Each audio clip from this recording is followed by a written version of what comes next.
Hello student, मैं Mrs Meenu Rajvanshi, assistant professor समाजशास्त्र, आज आप सभी को पेरेटो के चक्रीय सिद्धांत के विषय में चर्चा करूंगी।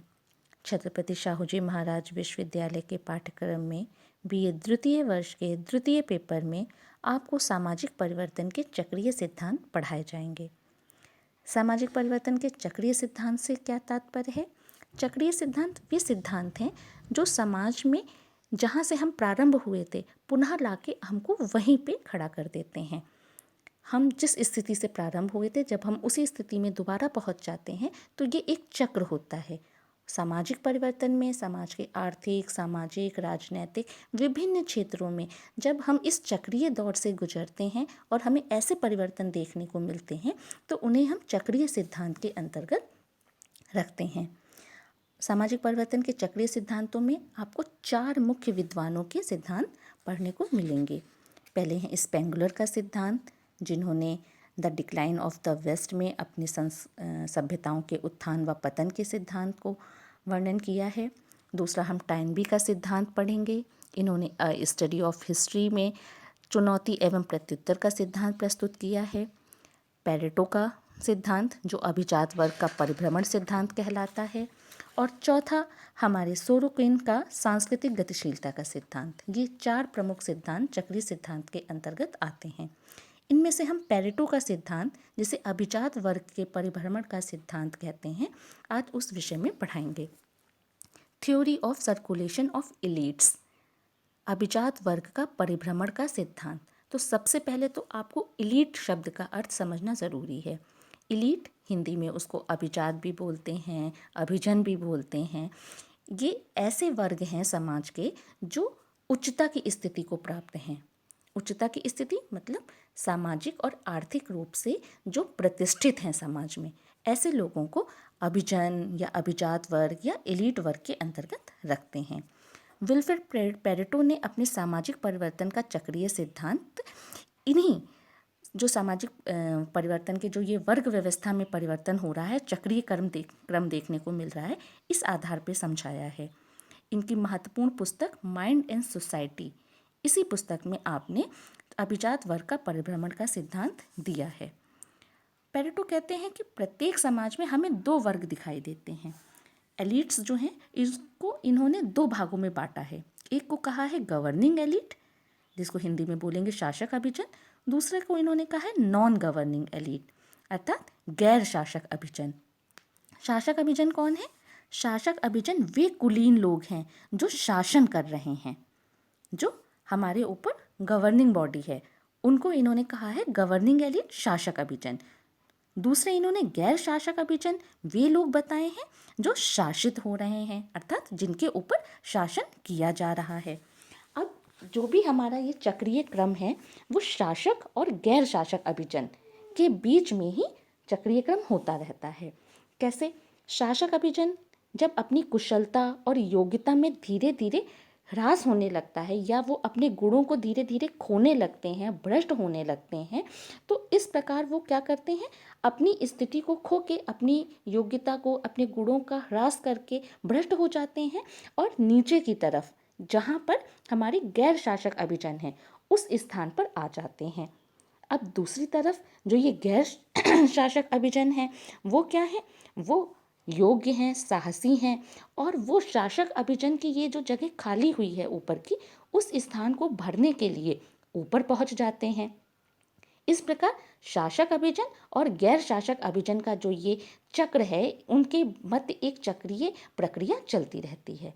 जब भी शासक अभिजन ने अपनी योग्यता को, अपने गुणों को खोया और भ्रष्ट हुए और नीचे आए गैर शासक अभिजन के स्थान पे, और गैर शासक अभिजन जो योग्य है, साहसी है, जिसने अपनी योग्यता से उस स्थान को भरने का प्रयास किया जो शासक अभिजन द्वारा खाली किया गया था, तो वो नीचे से ऊपर की स्थिति में पहुंच गया। इस प्रकार ये चक्र चलता रहता है। तो ये शासक और गैर शासक के अभिजन के बीच में पेरेटो ने ये चक्रीय सिद्धांत का चर्चा करी। फिर इन्होंने राजनीतिक क्षेत्र में 2 प्रकार के व्यक्तियों का उल्लेख किया है। एक को इन्होंने कहा है शेर तथा दूसरे को कहा है लोमड़ियाँ। अब शेर कौन है? ये शेर और लोमड़िया जो शब्द है पैरेटो ने मैकियावेली से लिए हैं। सबसे पहले शेर और लोमड़ी शब्द का इस्तेमाल मैकियावेली एक विद्वान है उन्होंने किया था, उन्हीं से ये दोनों शब्द पैरेटो ने ले लिए। अब पैरेटो के अनुसार राजनीतिक क्षेत्र में शेर वे लोग हैं जो सत्ता में होते हैं। ये लोग अपनी सत्ता को बनाए रखना चाहते हैं, चाहे इसके लिए इनको कोई भी साधन अपनाना पड़े। जबकि लोमड़ियाँ कौन होती हैं? लोमड़ियाँ समाज के वे लोग होती हैं जो धूर्त व चालाक हैं। ये लोमड़ियाँ सदैव सत्ता को हथियाने की फिराक में रहती हैं। उनकी कोशिश ये रहती है कि कब शेर अपनी किसी तरीके से भ्रष्ट काम करे, कुछ भी करे, और शेर आ जाए नीचे की पोजीशन में अपनी स्थिति को छोड़ के, और इनको मौका मिल जाए लोमड़ियों को। ये सत्ता हथियाने की हमेशा फिराक में रहती हैं। जैसे ही शेर की शक्ति में ह्रास होता है, ये लोमड़ियाँ सत्ता हासिल कर लेती हैं, और इस प्रकार शेर तथा लोमड़ी के बीच में ये चक्रीय प्रक्रिया चलती रहती है।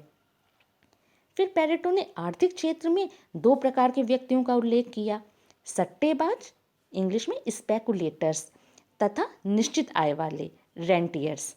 सट्टेबाज कौन लोग हैं? जिनकी आय निश्चित नहीं होती। शक्ति एवं चालाकी का प्रयोग करके ये लोग भ्रष्ट तरीके अपनाते हैं और पतन को प्राप्त होते हैं। जबकि निश्चित आय वाले जो लोग हैं, रेंटियर्स जिनको बोल रहे हैं, वो अपनी ईमानदारी से समाज की अर्थव्यवस्था में परिवर्तन लाते हैं। तो इस तरीके से रेंटियर्स और स्पेकुलेटर्स के बीच में भी ये चक्रीय प्रक्रिया चलती रहती है। ये आर्थिक क्षेत्र में पैरेटो ने इस प्रकार के चक्रीय प्रक्रिया का उल्लेख किया है। तीसरा, इन्होंने पैरेटो ने आर्थिक क्षेत्र में दो प्रकार के लोग बताए हैं। एक को कहा है विश्वासवादी तथा दूसरे को कहा है अविश्वासी। समाज में विश्वासवादियों का प्रभुत्व होता है, किंतु जब वे रूढ़िवादी हो जाते हैं तो उनका पतन होने लगता है और उनका स्थान दूसरे वर्ग के लोग जो अविश्वासी हैं वो लोग ले लेते हैं। इस प्रकार आदर्शात्मक क्षेत्र में भी विश्वासवादी और अविश्वासी लोगों के मध्य एक चक्रीय प्रक्रिया चलती रहती है।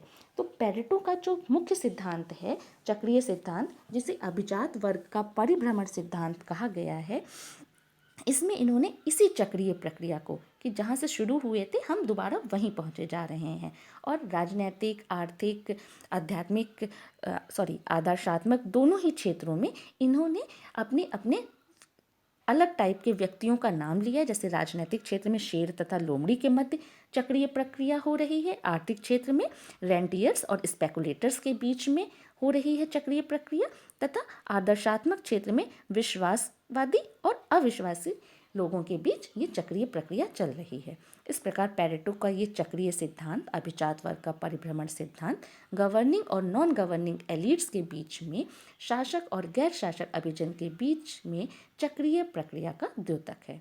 ये आज का पैरेटो का सिद्धांत था। नेक्स्ट लेक्चर में दूसरा आपको पढ़ाया जाएगा। तब तक के लिए धन्यवाद।